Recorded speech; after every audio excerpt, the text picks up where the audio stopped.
how do you think about enabling your reps with stories?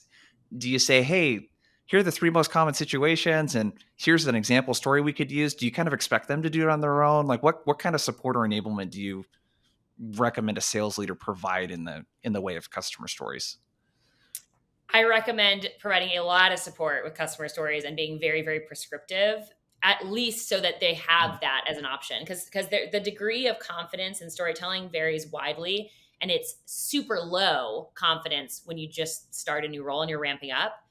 So that like getting those internalized is hard. So so what I do is boil down the biggest pain points that we hear, the biggest use cases or pain points really, and then I have scripted out very specific, like longer word for word customer stories, a video example of me or a rep, even better, an actual rep doing it on the call.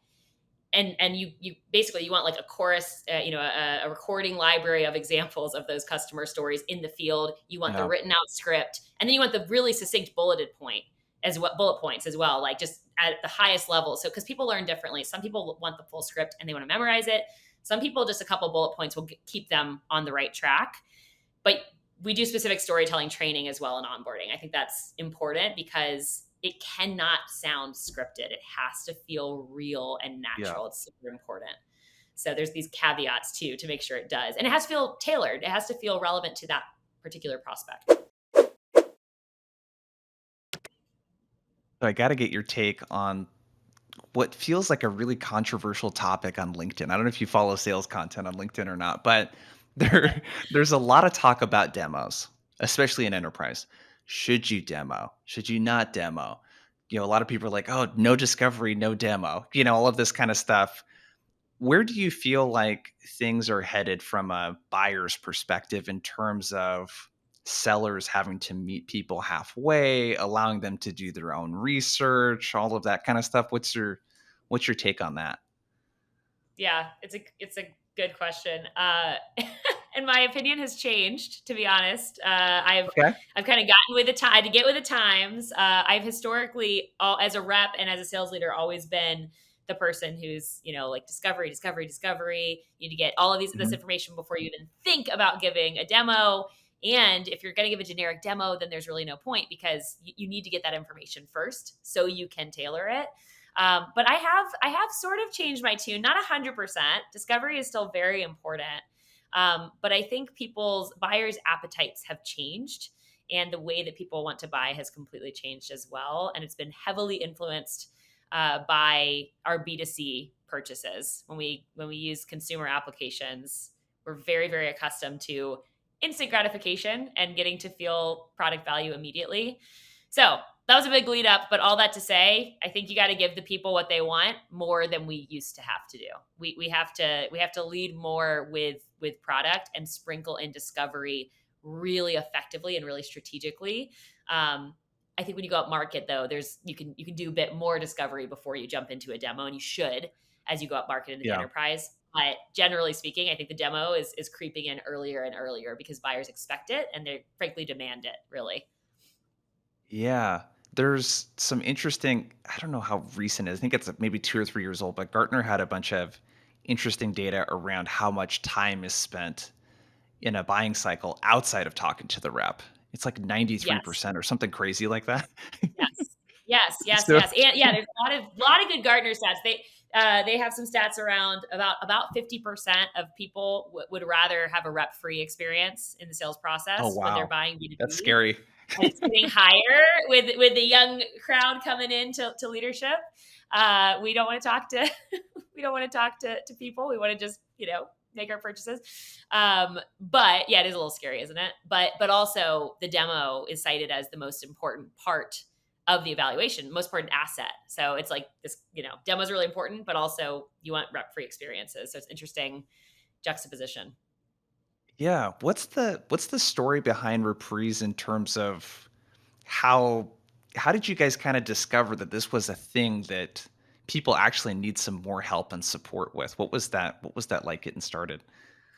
Yeah. So I'll tell you how our founders came about this, and then I'll tell you how I kind of got excited and got involved. Yeah.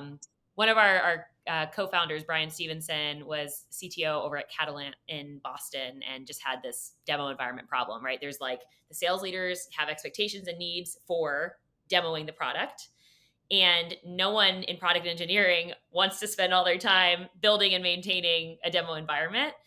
And so he had this idea for what if you could do a turnkey demo environment. You could like copy the product, basically the front end, make it interactive, make it show just like the product, but make it easily editable and updatable, and able to be anonymized and customized and verticalized. So he had this idea, and before they were really getting going, as he was just building the product, they asked me about this idea as a sales leader, and I was like, oh hell yeah, if that can be a thing, that needs to be a thing, because as a sales leader, I've struggled a lot with the demo environment showing customer data, or Yeah. just not being tailored, or reps stepping on each other's toes. Someone changes something in there, and all the other reps come in, and they're like, "Oh yay, I'm on this big demo, and I got surprised by what's in here." All these classic issues. And so when they told me about it, I was like, "That's a hell yeah! That's a definite need to have in the modern sales stack." So I'm just thinking about all the objections that you guys probably get, you Bring know? it. Like, Bring it, this is Jason. this is, because I know someone listening to this, I imagine what they're thinking is a couple things, and it'd be really good to get your insight on this. I think a person might be thinking, Well, hey, if I give them all of this stuff so that they can see it, can't they just make a decision without me?" What do you guys say to someone that might be thinking something like that? That's worried that the buyer might just make the decision without me and not need me anymore, kind of thing. Yeah, okay. So one clarification point I'll make is you still have control to decide how much control you're giving over to the prospect. So we have customers that they really lead with the product experience right on their website. They have a demo that's interactive on their website. We also have customers that really control it, and they only use it for their live sales demos. So you can kind of decide how free you want to be with putting your product out there. But you cited the stat yourself, which is that, I don't know, what is it, 93% of the decision is made when you're not in the room, or something like that. They're doing it anyway. So would you Mm. rather be controlling the way they're thinking about it, and guiding it, and giving them like the full information in the best possible light, showcasing your product, letting your product sell itself, but with your branding and your messaging tied into it? Or let them make that decision anyway on their own, but with just like a slide deck or a video that they're not going to actually watch? That's my counterpoint. How do you respond, Jason Bay? Yeah, well, I don't know. I'm fully bought into everything that you guys are doing. I just always think through the context of, you know, the resistance that people have to this discovery and demo thing is so interesting. It's like it doesn't have to be one or Oh, the other. it You is. can do both. You know what I mean? Like you Yeah, can meet someone yeah, halfway, and I couldn't imagine being so stubborn with an executive about showing any kind of thing where you just rub them the wrong way completely. And I want to focus on what you said yeah. though. You use the word narrative, I believe, and I think that's super important. One thing I talk about a lot with discovery, a big pillar of that is helping the buyer shape the narrative that they tell internally about the discussions that you're having. Right, right, Um, right. can you speak to and feel free? You have a lot of sales experience yourself. I mean, where does narrative kind of fit into the sales process for you? And do you have any stories maybe about a time that you maybe didn't do it so well? Those are always kind of fun to talk about too. Oh gosh, yes, absolutely. That's most of any advice I can share is really just stories about me fucking up. So that's There we go. definitely what we learn. I welcome it. It's a gift. Yes. So narrative, super important, super super important. I think it's something we get wrong a lot, especially in startups as we're growing really quickly. There's a lot of disjointed pieces between marketing and then sales. So the narrative is crucial. That's one of the things I actually truly love about Reprise as a demo creation platform is it runs the full funnel. So we support marketing, and I'm not trying to pitch you here, but like we support the marketing narrative, and it's the same platform that then drives your live sales demos, that drives your demos you share in prospecting, that drives your interactive guided demos that you share as a follow-up to circulate internally. that narrative, it really comes back to the product value for that particular customer. It needs to be tailored. And so anyway, storytelling and narrative, very important, and very important that you're telling that same story throughout the buyer journey and that it's not disjointed. So I think that's very important. And I think historically it's been very challenging to do that because you have like a marketing team building videos and one pagers, et cetera, on the site. And then you have a sales team kind of coming up with, and maybe it's better in some orgs and worse in others, but you have a sales team coming up with your talk tracks and your demo click track. And you have another team that's even creating or maintaining a demo environment, or you're just sharing your actual, customer data, which is yikes. And then you have a final team with customer success. So narrative is across the entire process. And really you're trying to understand what your buyer needs and tailor that narrative to them. But you have to come in with a hypothesis and around like, what is the value you bring? And that's where like demos become very crucial because that's where they transfer ownership mentally towards, okay, here's the problem I have. Oh, here I see how this can be solved with your solution. In terms of my I'll pause, then I'll try to talk about some screw ups. Your second part of your question. Let's go with the screw up first, and then Okay. Yeah.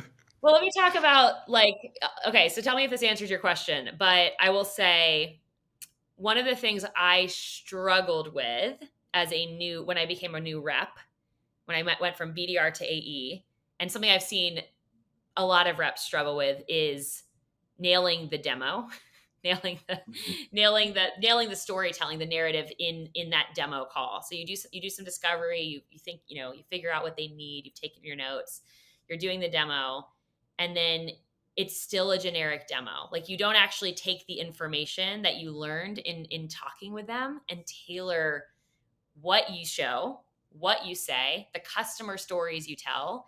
You have this like script and you're just very generic because you're nervous and you haven't quite internalized it. So I've definitely messed that up where I like tell the wrong story, it doesn't resonate, or I've shown something that they don't give a shit about this. Like, why am I showing this? Yeah. No one knows, but I just felt like I needed to show it because I had my, agenda. This is what I go through. And so for me, mastery really came when I realized like less is more, and you really just want to show just enough and just what's relevant to them.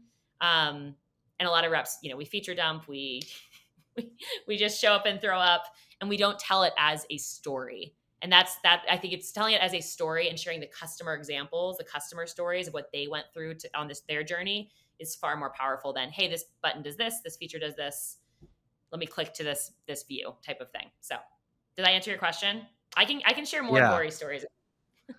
Well, no, thank you for that. There's so much I think to unpack there. If we start really kind of high level, I think first off, I want to acknowledge too that demos are really hard when you're selling like a mid-market or enterprise solution, oftentimes because you have to be able to do a lot on the fly with new information. Yes. So Yes. it could be very difficult for sure. When you think at just high level about storytelling, has been probably the weakest point of my sales career up until, really kind of in the last 6 to 12 months where I'm like, oh, it kind of started clicking. I would use them, but like the connecting part that you were talking about, and I've been at it for a decent amount of time, like 15 years, and like, just like, okay, I kind of get that part now, what are the components of a story? Like, what Yeah. are the things that like we should talk about? Cause I had this idea for the longest time that I was like, storytelling. I'm not really that great at telling stories. You know what I mean? I'm like, I know, same. I'm like, I thought I'm like, I was thinking back to parties I've been to, and I'm like, yeah. had some misses on storytelling. I don't know. Can I do this? Yeah, same. Okay, so here's how I think about it. A few components, and then I'll tell you like the structure I, at least at a very, very simple level, that I advise people to follow to keep it simple. And mentally, I just like lists and bullet points and planners and like Yep. organization. So the story is about the person, not the company that you're talking about. So giving a specific example of like, oh my gosh, you remind me so much of Jason Bay. He's CEO over at the Blissful Prospecting podcast. You talk about the specific person. It needs to sound natural. It needs to sound like oh my gosh, you're just jogging my memory. It's coming to mind right now based on exactly what you're saying. you highlight the similarity between the prospect and this person you're remembering, is the first thing, and that weaves into, then you go into the structure, which I like to talk about the old way.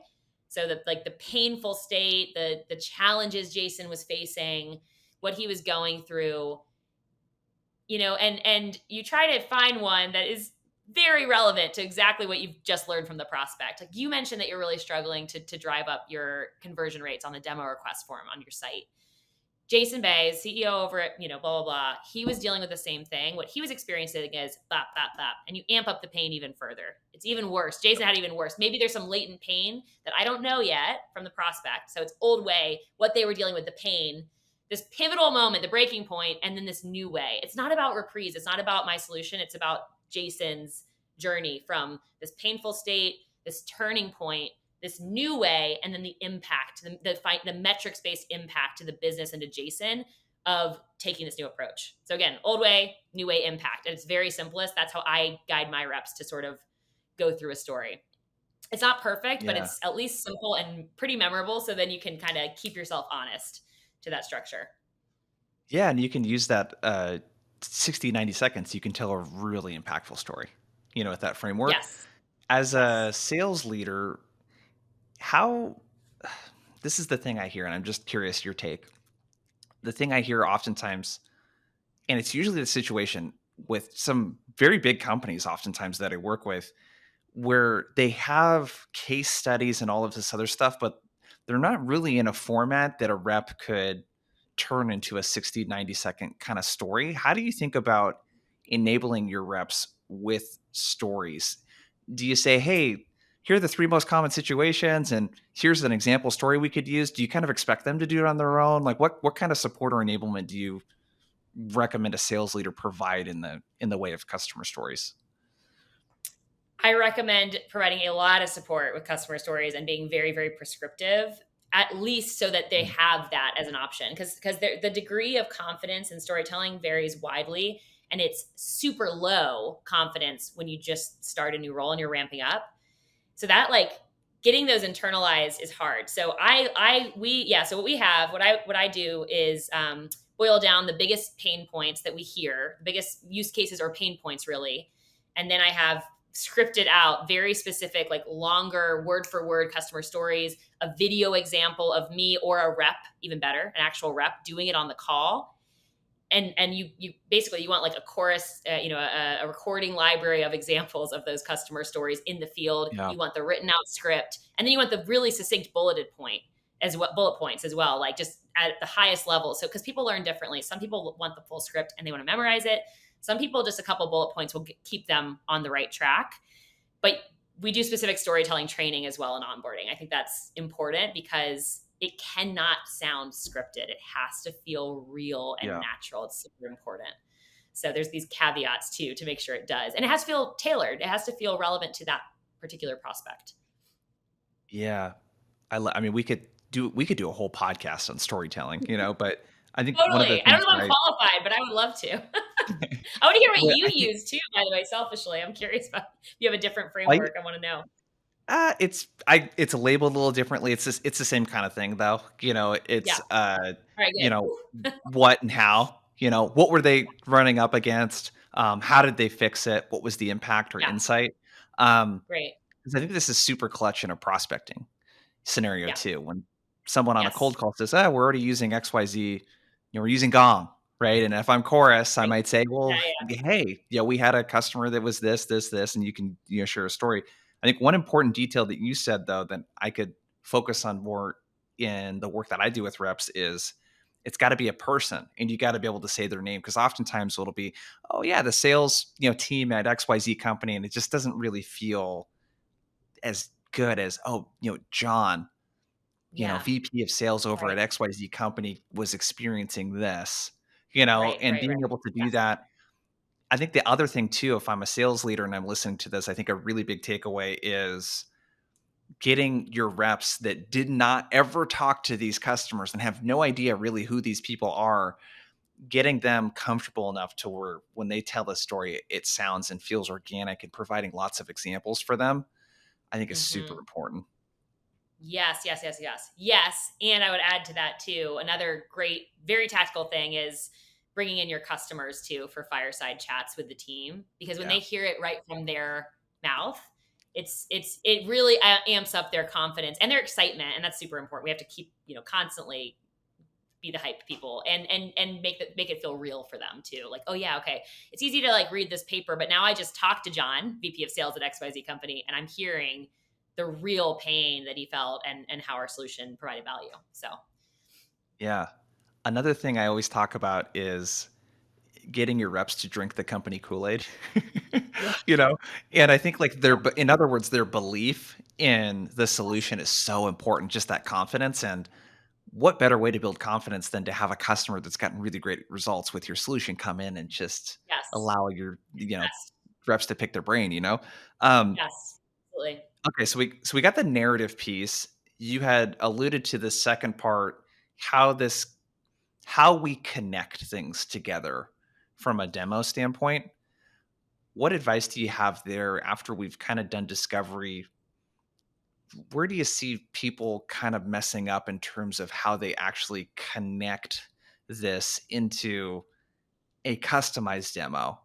Where, Oh, I mean, there's obviously still a use case for that. I mean, I get like I think people could mistake, not you guys don't do this, but I think people could mistake a solution like Reprise for replacing the demo when it's not doing that. It's allowing you to really customize as well. But even in a live scenario, where do you see people messing up when it comes to connecting what they learned in discovery to the actual demo?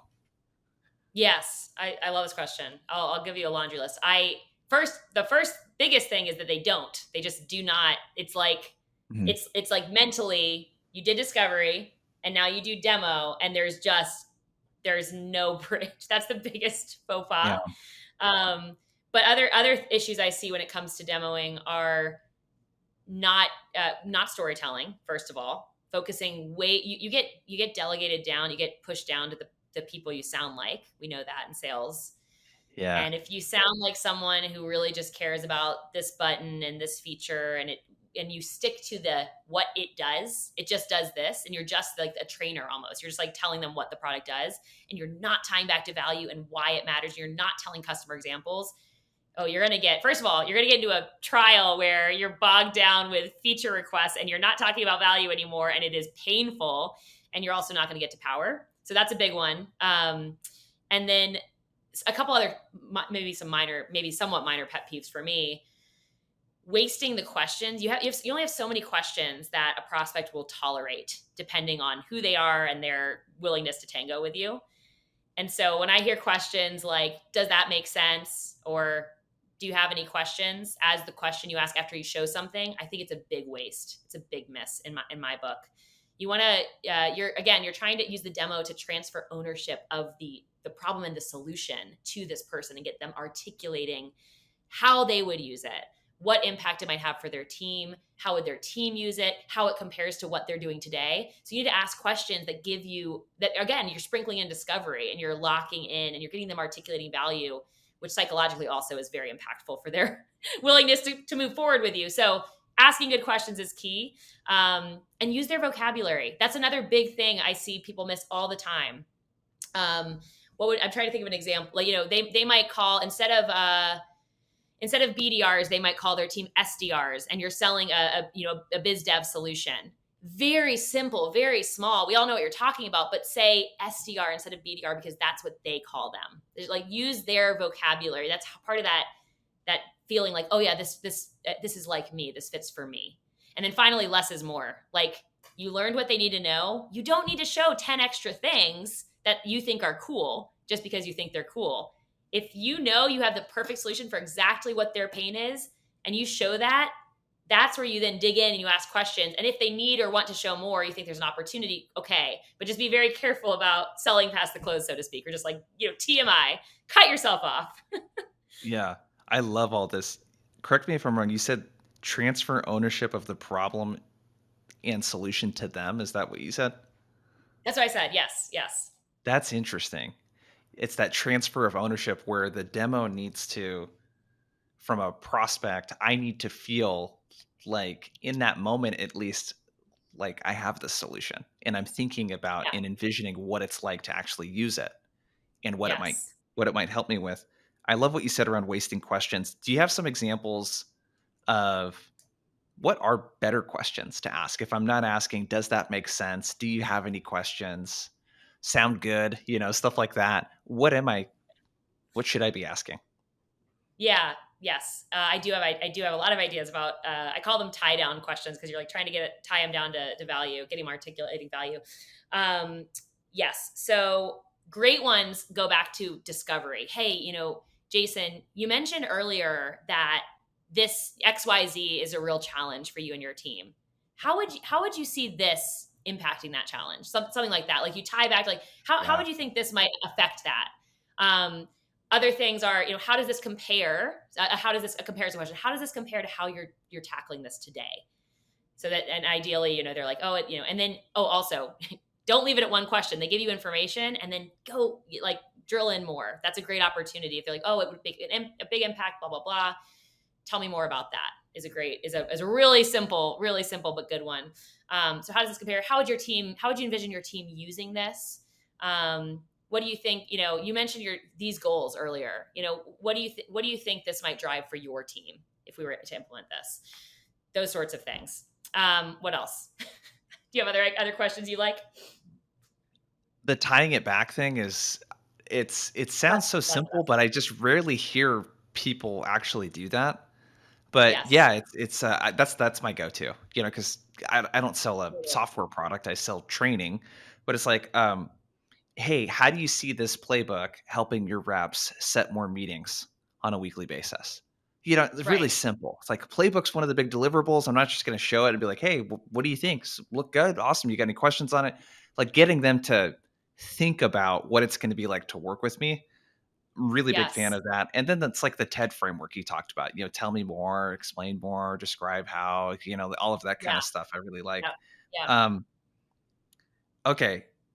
The next one I think would be good to spend some time in the talk with like too much of what it does. This is a tricky thing because it kind of depends on who you're demoing to, right? I mean, if I'm Yes. Yeah. demoing to someone that would be using the product, they might want to see a lot of that stuff, but let's not talk about that because that's kind of table stakes. Like you need to know how the product works. How do you think Sure. about demoing to an executive? How does that maybe differ when they don't really maybe care how the product works? How do you think about what to show or talk about on a demo? Yeah, I think hope I'm not botching this, but the saying like be brief, be bright, and be gone is totally applicable for execs. Like long windedness will kill the call for me if I'm taking a demo. Like long Yeah. windedness, feeling like I'm having things explained to me that I clearly would understand. That is a huge. I'm going into the negative. I'll go into the positive too. That's a huge turn off. So the flip Yeah. side of that is, oh my God, please prepare for these calls with an executive and know what you're going to hit on and what you're going to say and be very specific and very clear and very succinct. And this is where what I said earlier about less is more, only show what you need to, is even like far more important, the most important when you're talking and demoing to an executive, because they if you keep going beyond that, you really start to lose them. Show them what they care about, and then ask them very direct, very blunt questions, and then be done with it. If you give them time back in their day, that's excellent. No one will be upset about that. Don't beat around the bush. If you don't know the answer, be honest about it. That's it. We can be scary, so that's my Yeah. my advice is less is more, and the tailoring is big too. By the time you're talking to an executive, sometimes they'll be the first call. That's great. That's awesome. But often they'll come in later in the process, and especially obviously with larger companies, certainly, unless you happen to know the CEO of Dell or something like that.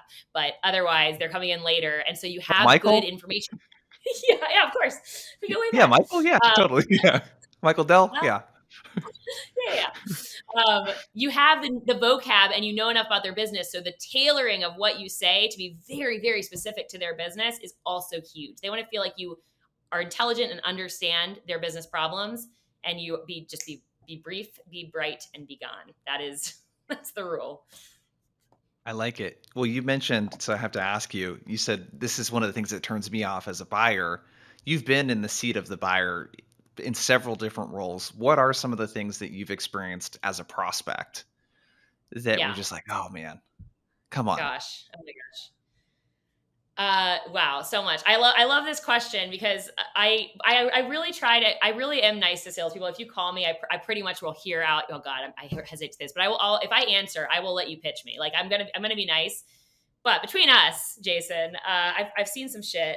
So definitely being long-winded. You know what? Actually, let me start with the one that makes me the most annoyed. You ask me a discovery question, I answer your discovery question, and you do nothing to show me that you actually listened to that. You ask me the same question, or you ask me about something I already explained earlier in the conversation in the same way, like where it's clear, okay, you weren't listening, you were thinking about your script. Now I'm not going to answer your questions anymore because I've already said this, and now I'm wasting my time and you're wasting yours. um, that's a big one. So if you're gonna, again, if you're gonna ask questions, that's I'll boogie with you, but you need to listen. And asking vague questions, that annoys me as well, frankly. Like, tell me about your sales process. Okay. I mean, sure. It's like what do you know what you want to get out of the question basically when you ask it? Like, what are you really getting at? Get to the question you actually want to ask. Do you really want me to describe my basic generic B2B SaaS sales process from beginning to end? Or are you trying to hone in on something that you actually care about? Just get to the point. That's like, get to the point. And then saying things that, being long-winded, asking, does this make sense? All the things I described, that annoys me because I also, coach my reps not to do that. And it annoys me to be asked questions like that. Lack of prompt follow-up is another big one for me. And not being willing to give me what I've asked for, which is why I've come around on the demoing earlier front. Because truly, like, I'll be straight with you. You can ask me questions, but if I really need to get a demo or if I really need to get pricing, like, I want transparency. I don't want to waste my time. Okay, let's unpack some of these. These are, I think, very connected to what we talked about. And it's also just, I think, good insight, not only for me, but for the people listening too. So the first one you said, not showing an understanding. So by this, One. is it I'm restating back what I heard, but in my own words to get clarification. So That's for okay. example, That's great. yeah, yeah. That's great. But that's what you're Oh, talking oh, that's about, what you're not doing. just Okay, I got you. I thought you were yeah. saying if I did that. Like, that's great. Do that. Yeah, I got you. Keep going. so for example, if if I'm talking to you and you're a VP like you are and you shared something around uh hey, one of the things that I'm dealing with right now is that, my AEs aren't doing enough prospecting. And I'm, worried that because they're not self-sourcing their pipeline, that they're relying too much on SDRs. And, we may not be able to hit our quarterly targets because of that. If I just restated back, oh, hey, well, so it sounds like you're worried that the AEs are not doing enough self-sourcing and, they might be relying too much on it. Like I hear this a lot in calls where they just repeat back word for word what the person's saying. Yeah. If I'm understanding you correctly, in that situation, you're expecting something a little bit more like, um, okay, so it sounds like self-sourcing is a really big challenge. I'm curious, what have you guys done to improve that? Great. What's worked? What hasn't worked? Like, it's like, let's just like, hey, I heard you. And now let me Yes. demonstrate through the Yes. question that I'm asking that I understand. Is that kind of what you're talking about? Yes, totally. I think a little bit of summarizing back is great, but yeah, not the whole thing. What you did is perfect, and then building on it. And then what I was also talking about is them saying, "Okay, got it. So what are your biggest challenges?" And I'm like, I just articulated that I'm Uh-huh. having that Yeah. happens often on Yeah. on introductory sales calls, and I'm like I said, if you hear your prospect say, like I already said, or as I stated, or as I already mentioned, ding ding ding, like, pay attention to that because you probably kind of fucked it up. Because Yeah. they're that's their little cue. That's their first cue that they're a little annoyed. So yes, exactly right. Shorter summary and then get to the next question. I think people do it because they don't know where to take the conversation. I think that's why reps Yeah. tend to do that. It happens to me, not like super frequently, but every now and then you're like, "Oh shit," For sure. especially if someone's not really, kinda opening up. We've all been There was a there, whole by the way. yeah. I've been Yeah, I had the biggest learning curve to selling to more executives because when we started Blissful Prospecting, it was like done for you SDR agency. And Mhm. most of the people that hired us were like small businesses. And then we Mhm. started doing training and coaching, more like leaned really heavily into that about 2 or 3 years ago. And now I'm talking to like, oh, this person's a VP of sales at a like I'm talking to someone that's like several steps removed from the people that are going to be using the stuff I trained them on. And those first 4 or 5 calls like went so bad. You know Mhm. what I mean? Mhm. Mhm. Like I had people ask me, "Well, so what do you guys do?" And I'm like, "Oh god, that's terrible because it should be hopefully pretty obvious." Um, Right. Right, right, right, right, right. like this conversation hopefully is relevant enough that it's pretty obvious, you know? Um, Right, right. you said prompt follow-up. What are your expectations? I'm curious around like if you sent an email to a sales rep that you had done a sales call with, what are your expectations around how prompt you should get an email back? Um, so okay, two things. I'll answer your question and I'll add another thing. I think I'm a big fan of balance, truly. So it does kind of Mm, depend on when I send it. Um, I think best practice is certainly same day, at least within 24 hours. Certainly not multiple days later. That's absolute no no. But really, what I like to see and what I highly recommend is a quick response, even if you don't have the answer yet. Hey, received your note. I'm getting you the answer, and I'll get it back to you by this time. And then just follow through on that. Or hey, FYI, got your email. Let me talk to my team, and I'll revert back. But let them know you're on it. Don't let them hang in limbo, because that's just creating a little window for them to go explore other options. We have to be de-risking.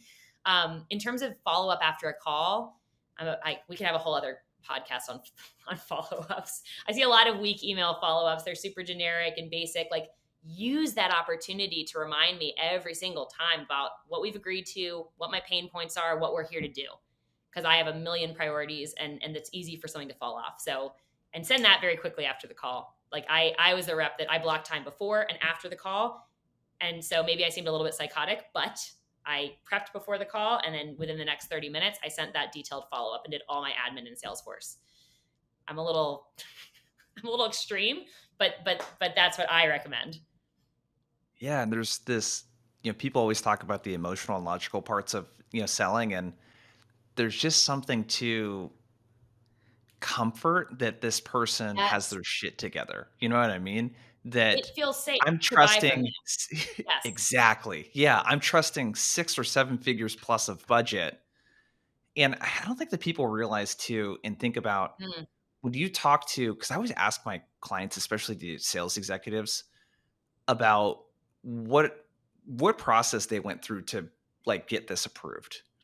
And I have a VP mhm, at a company that I work with now, and he brought me in his first 3 or 4 months on the job, and I didn't realize until I talked to him how risky that is for an executive to really advocate, to train an entire team and to like get that kind of budget and really kind of put their mm, reputation on the line.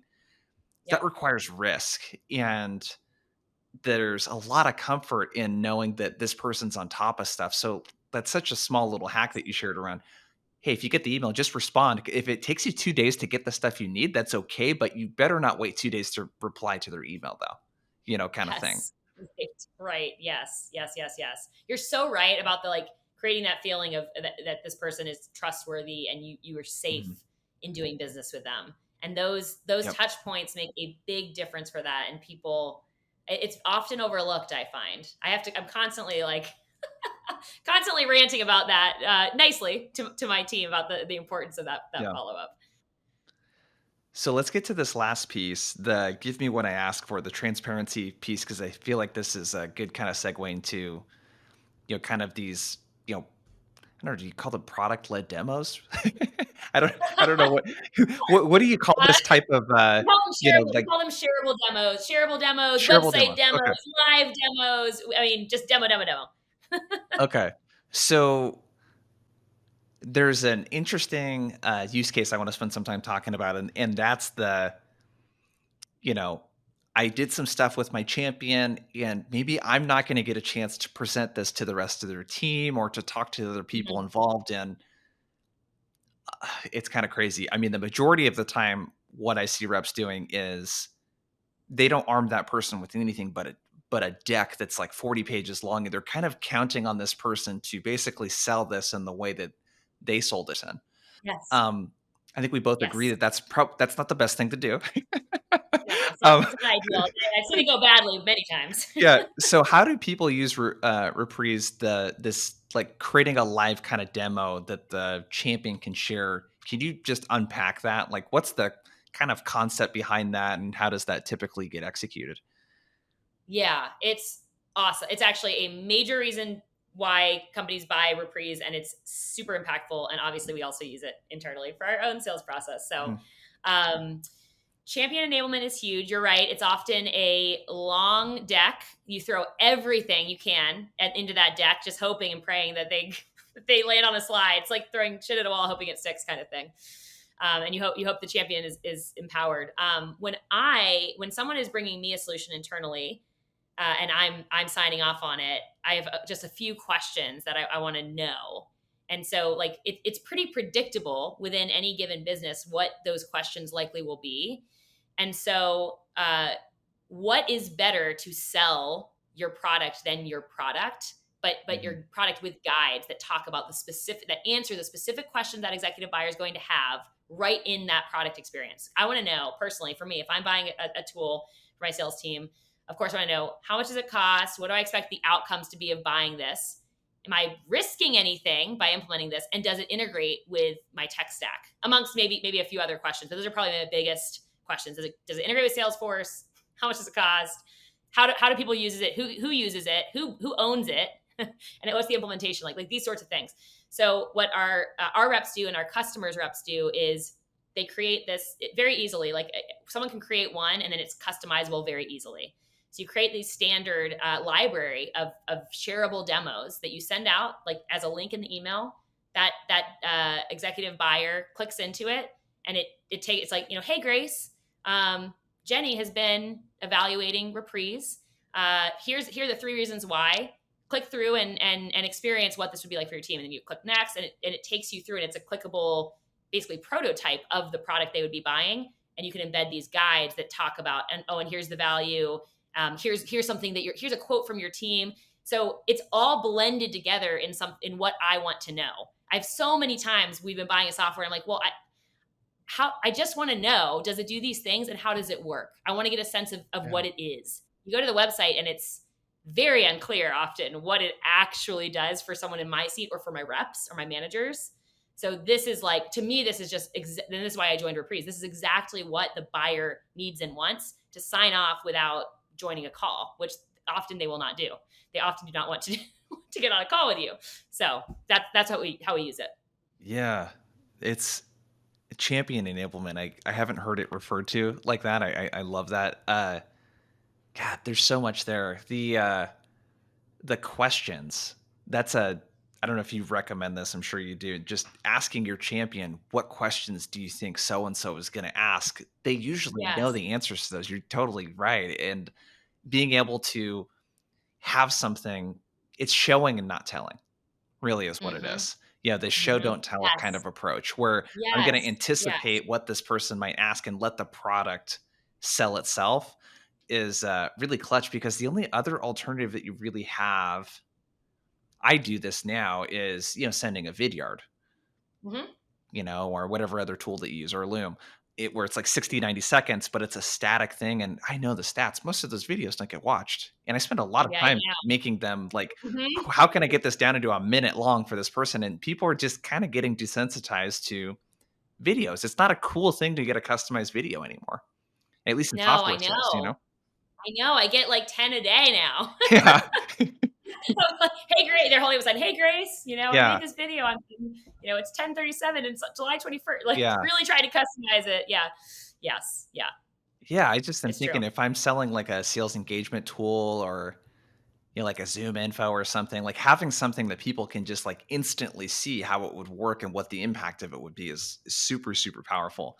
Um, So true. Yes. And people are also wary. Like, yeah. seeing a video of something, I don't know. I think we're a little bit skeptical and jaded at this point, like, just generally as buyers. But being able to feel it, like to click into it and really like click through the product and feel it and have your questions answered alongside it.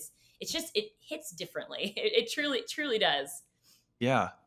The other thing I'm curious, have you seen, I'm sure it impacts win rates, but I'm curious what those reasons are and sometimes too. And where I'm kind of going with this is, I think about if I have to schedule a demo with someone based on their schedule, I might not get to Hmm. demo with them for a week or two if it's someone that's really Yeah. busy versus Yep. sending them an email right now. They can look at like, is there anything to that or any, I don't know if you have any data on that or not, but just like the immediacy, if that's a word, of being able to just like show this person this stuff without having to wait. Yes, yes, 100%. I mean, you like okay, think about with prospecting, like Mm, the rule of, okay, you got to call them within, I mean, ideally within a minute, but within 5 minutes, or you're just like, if they click something, if they become an MQL, yep. the immediacy is so important. You have to strike while the iron's hot, while it's top Mhm, of mind. Otherwise, they're on to the next thing. I can yep. attest to this. If you look at my calendar, it's like, yeah, I can think about this for this 30 minutes and then next. So the immediacy thing is time kills deals. Letting people have what they need to evaluate whether they want to move forward quickly without those scheduling delays and asynchronously is really important. Also, you're not going to have everyone on the call, so getting that buy-in. You have 7+ stakeholders in a deal on average, or I think it's like 7.5 or some decimal point, but you have a Yeah. lot of people involved in any purchasing decision. So yes, that's huge. We've seen customers cutting down their sales cycles, increasing their win rates, increasing their competitive win rate specifically as well is really, really huge. You box out competition pretty aggressively, Yeah. and fewer close lost reasons due to authority and due to timing and priority. These are all the things we want to impact, and what we see our customers really impact too with Reprise. So 100%, you're spot on. Love it. Well, this has been great. I got a couple of rapid fire questions for you. Is that Okay. cool? All right. Okay. Let's do it. Yeah, Um, let's do it. so this first question, this is sort of a fun one. You don't have to choose obviously between these channels in real life, but it's kind of fun to ask people. So think You about bet. from an outbound standpoint, if you're prospecting to get a meeting, if you had to choose between phone, email, and social, what do you pick and why? Phone. I get very few cold calls relative to what I get in my email and LinkedIn. I get, like I said, tons of videos now. If you call me and you leave a voicemail, I will listen to it. Yep. And then I know you're really trying. And then, but what I do see is people don't pair. I think you need to blend it. But cold calling, I do not believe cold calling is dead. Long live the cold call. Cold call me, leave a voicemail, also text. So phone, I would say phone. Love it. So you're open to getting a text, a cold text from a salesperson? Totally. I got one Oh, earlier interesting. today. Yeah. And I'm more likely to reply, but I don't see enough persistence. Like people that aren't doing it, because you have to, if you do it like 5, 6 times, then I'm finally going to either listen or get annoyed and say, okay, no, I'm not interested. Yeah. I'm encouraging people on the internet, please annoy me, please come on. Yeah. Oh God, I don't know what I'm signing up for here, but yeah, cold call me. Yeah. I love it. Love it. So, what's something you believe about sales that most would disagree with? Okay, I don't know if most would disagree with this. I don't know what the take is nowadays, but I've heard this term. I've heard people say, "Oh, salespeople are coin operated," and I do not agree with that. I really don't agree with that. I have been part of and helped build some of the quirkiest teams. I've built a lot of teams where people actually aren't even like, money is a motivation, right? Yes, we're money. We want to make money, otherwise we wouldn't be in sales. But it's not the biggest motivation for a lot of sales reps. A lot, including myself. So that's something I would say, is that it's not all about the money for salespeople. Like there's also this desire intrinsically to do a good job and to like really equip customers to be successful. So that's what I challenge, is this status quo of coin operated salespeople. I don't agree with that. And Do other people lastly, agree with that? I don't know. I don't know if it's controversial, but there you go. oh, I see people talking about it, but I 100% agree. All the data supports it's like what $80,000. It depends where you kind of live, but once you hit your minimum and you can feed Yeah, yourself and live in a it doesn't place and impact take care of your happiness. family, it really doesn't. It's pretty minimal. It doesn't. Um, Hmm. Last one, knowing what you know now, what advice would you give to yourself as a rookie sales professional? Oh man. Oh man. Oh man. I would say sales leadership is really hard. I knew this going into it, but it's really hard. And don't just go into sales leadership because it's the next path. I think there are so many great individual contributors that make a whole career out of being an AE, and that is an amazing path in and of itself. So think really about what you're skilled at and what you want to do in making that decision. And then also always be discovering, like always be curious. Keep being genuinely curious, no matter how much you feel like you know. Just don't assume. Like keep being curious and asking questions, and you'll do well probably. Also work hard. Love it. Well, it's been great having Four you on the reasons I show. can't answer your questions rapid fire. I'm sorry, I failed. No, this is great. I appreciate you coming on the show. Before you take off, where can people go to connect with you, learn more about Reprise, all that kind of good stuff? Yes, reprise.com, reprise.com. You can find me on LinkedIn. If you search Grace Tyson at Reprise, you'll find me, VP of Sales. And my email is grace@reprise.com. So hit me up, cold call me if you can find my cell phone. Good luck. Probably on Zoom info, honestly. But yeah, that's how you find us. This has been such a pleasure. So great chatting with you, Jason.